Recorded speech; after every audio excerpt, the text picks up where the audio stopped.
Day 1 అన్నా నేను Hyderabad central university మీద మాట్లాడినప్పుడే మొదటి మాట చెప్పిన, చెరువులు కుంటలలో కట్టినటువంటి ఇల్లీగల్ కన్స్ట్రక్షన్స్ని తొలగించి పర్యావరణాన్ని రక్షించడానికి హైడ్రా తెచ్చిన అని చెప్పినటువంటి రాష్ట్ర ముఖ్యమంత్రి గారు మరి ఇక్కడ ఇన్ని వందల చెట్లు వేల సంఖ్యలో ఉన్నటువంటి పశుపక్షాదులు నిరాశ్రయానికి పొందుతున్నప్పుడు ఎందుకు ముఖ్యమంత్రి గారు ఆలోచిస్తలేరు, హైడ్రా కమిషనర్ ఏం చేస్తున్నారని మొట్టమొదటి రోజునే ప్రశ్నించడం జరిగింది.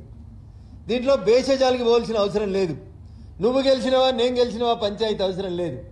ఇది తెలంగాణలో ఉన్నటువంటి ఒక గొప్ప సంస్థ హైదరాబాద్ సెంట్రల్ యూనివర్సిటీ భాగ్యనగరంలో ఉన్నటువంటి ఒక గొప్ప విద్యాలయాన్ని కాపాడుకోవడానికి అందరం కలిసి కొట్లాడాల్సినటువంటి బాధ్యత మనందరి మీద ఉందని చెప్పి ఈ సందర్భంగా తెలియజేస్తూ చివరికి ఒక మాట, అమ్మ బతికున్నప్పుడు అన్నం పెట్టలేనోడు పిన్నమ్మ అమ్మ చనిపోయిన తర్వాత పిన్నమ్మకు బంగారు గాజులు చేపిస్తా అని చెప్పినట్టు యువరాజు కూడా హైదరాబాద్ సెంట్రల్ యూనివర్సిటీ భూముల మీద మాట్లాడుతున్నాడు. ఉస్మానియా యూనివర్సిటీకి మీ నాయన పోయి ఉస్మానియా యూనివర్సిటీ జాగాలు తీసుకొని అలా డబుల్ బెడ్రూమ్ ఇల్లు కడదామన్న రోజు నోరు మెదపనటువంటి అప్పటి ఐటీ మంత్రి ప్రస్తుత యువరాజు వర్కింగ్ ప్రెసిడెంట్ ఇవాళ వచ్చి హైదరాబాద్ సెంట్రల్ యూనివర్సిటీ మీద మొసలి కన్నీరుగా అరుస్తున్నాడు.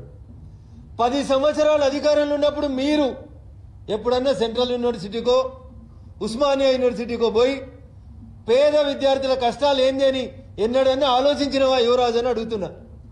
ఇవాళ వచ్చి నంగనాచి కబుర్లు మేం కాపాడుతాం. మరి అడుగుతారు కొంతమంది మీడియా మిత్రులు, రోడ్ వేసిన రోజు ఏ గుడ్డి గాడిదలోకి పనులు తోమైతే అందుకోండి కేటీఆర్ అని అడుగుతుండు. దానికి సమాధానం చెప్పాలి ఇవాళ కేటీఆర్ గారు.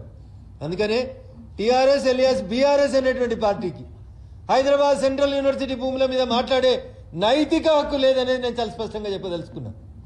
10 ఏళ్ళు దుప్పటి కప్పుకొని పడుకొని 10 ఏళ్ళు యూనివర్సిటీకి రానోడు ఇవాళ వచ్చి యూనివర్సిటీ గురించి నీతులు మాట్లాడడం అనేది దయ్యాలు వేదాలు వాళ్ళు ఇచ్చినట్టు ఉంటుంది. అందుకనే TRS alias BRS Hess lost its credibility. విద్యార్థులు నమ్ముతలేరు, వాళ్ళని ఎవరు నమ్ముతలేరు. వీళ్ళే బలవంతంగా ఆడిపోయి మీడియా ముందేదో మొసలి కన్నీరు గారుస్తున్నారు తప్ప ఇంకొకటి ఏం లేదు.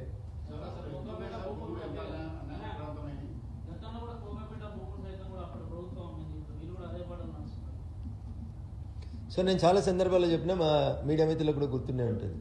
టీఆర్ఎస్ కాంగ్రెస్ ఇవి రెండు కూడా ఒక నాణానికి బొమ్మ బొరుసు. టీఆర్ఎస్ అధికారంలో ఉన్నప్పుడు 3 రంగుల జెండా మీద గెలిచిన వాళ్ళంతా ఈ జెండా మంచిగా లేదని కింద వారేసిపోయి గులాబీ రంగు జెండా కప్పుకున్నారు. 10 ఏళ్ళు పచ్చగున్న కాడ తిన్నారు, ఎచ్చగున్న కాడ వన్నారు.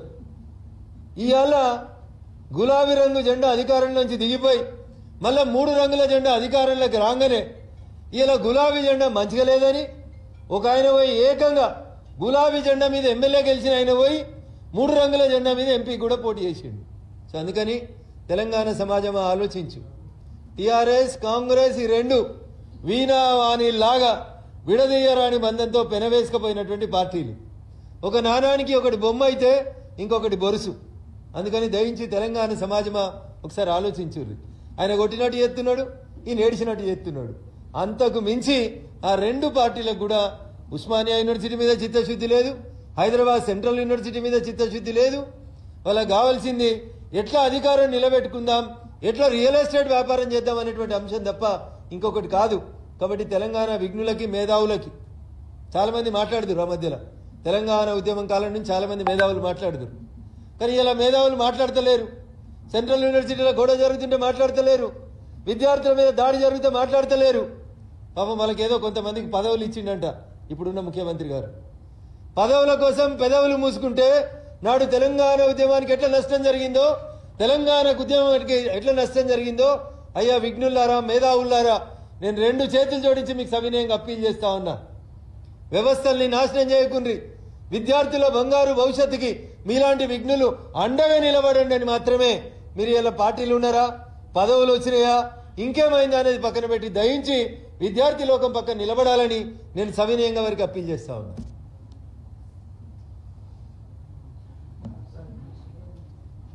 అన్న మీరేదో అడిగింది.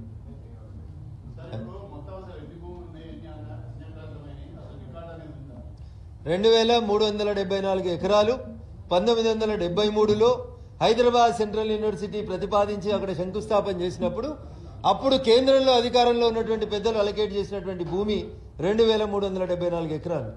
ఇప్పుడు మిగిలింది ఎంత, కబ్జా అయింది ఎంత, చెరువులు ఉన్నది ఎంత, కుంటలు ఎంత ఉన్నది అనేది రాష్ట్ర ప్రభుత్వం పూర్తిగా డీటెయిల్గా సర్వే చేసి ఒక శ్వేతపత్రాన్ని తెలంగాణ సమాజం ముందు ఉంచాలని భారతీయ జనతా పార్టీగా మేము డిమాండ్ చేస్తా ఉన్నాం.